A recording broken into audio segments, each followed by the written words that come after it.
ગુજરાતભરના તાજા અને સચોટ સમાચાર મેળવવા માટે અમારી રાષ્ટ્રીય સમાચાર ચેનલને સબસ્ક્રાઇબ કરો અને બેલ આઇકન પર ક્લિક કરો।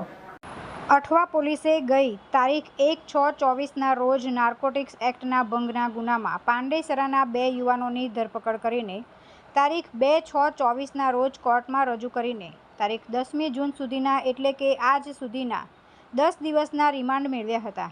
આજે બંને આરોપીઓના રિમાન્ડ પૂરા થતાં અઠવા પોલીસના તપાસ અધિકારીએ તેમને કોર્ટ સમક્ષ રજૂ કર્યા હતા। જો કે 2 પૈકી એક આરોપીના અરજદાર પિતાએ અનિલ જાદવ મારફતે પોતાના પુત્ર સગીર હોય જુવેનાઇલ જસ્ટિસ એક્ટ હેઠળ કાર્યવાહી કરવાની માંગ કરી હતી। એમાં એવું છે કે પાંડેસરાથી 2 છોકરાઓ એ કોઈ 100 ગ્રામ ડ્રગ્સ લઈને કોઈ ડિલિવરી કરવા જતા હતા અને ત્યાં અઠવા લાઇન્સ પોલીસ સ્ટેશન હદ વિસ્તારમાં કદમપલ્લી વિસ્તારમાં કોઈ જગ્યાએ એ લોકોને ધરપકડ કરવામાં આવી। પછી ત્યારબાદ આજે જે જોઈનાલ બાળક છે બાળ કિશોરના ફાધરને જાણ કરવામાં આવ્યો પોલીસ સ્ટેશન દ્વારા કે તમારા પુત્રને એવી રીતના અટક કરવામાં આવેલ છે। બાળ કિશોરના ફાધર ત્યાં ડોક્યુમેન્ટ લઈને પહોંચ્યા અને પોલીસને કહેવાય કે ભાઈ આ ધોરણ 10ની માર્કશીટ છે અને આ એનું સ્કૂલ લિવિંગ સર્ટિફિકેટ, એના આધારે એની ઉંમર 17 વર્ષને 3 કે 4 માસ થાય છે અને આગળની કાર્યવાહી કરવા માટે જણાવેલું। પોલીસે આગળની કાર્યવાહી ન કરતાં એને પુખ્ત તરીકે દર્શાવી નામદાર કોર્ટમાં રજૂ કરીને દિવસ 8ના રિમાન્ડ મેળવી લીધેલા। પોલીસે 8 દિવસ દરમિયાન પણ એવી કોઈ તપાસ કરી નથી કે ખરેખર એનામાં કંઈ સચ્ચાઈ છે કે આપણે ચેક કરવું જોઈએ કે આ બાળકિશોર ખરેખર એના ફાધર કહે છે બાળકિશોર જ છે।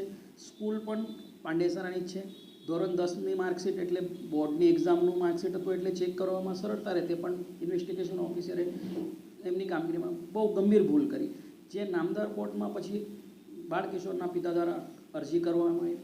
અરજી કરવા જ્યારે નામદાર કોર્ટે બધા ડોક્યુમેન્ટ ધ્યાને લીધા અને એમની એ અરજી પર હુકમ કર્યો અને બાળકિશોરને જુવેનાઇલ જસ્ટિસ બોર્ડમાં રજૂ કરવા માટેનો હુકમ કર્યો।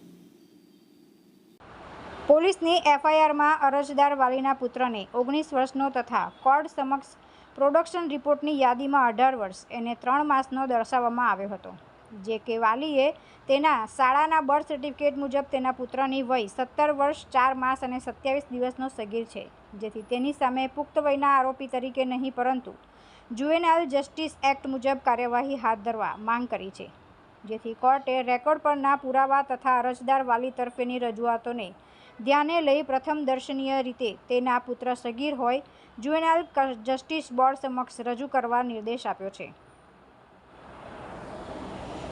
તુલસી શર્મા સાથે રાષ્ટ્રીય સમાચાર, સુરત।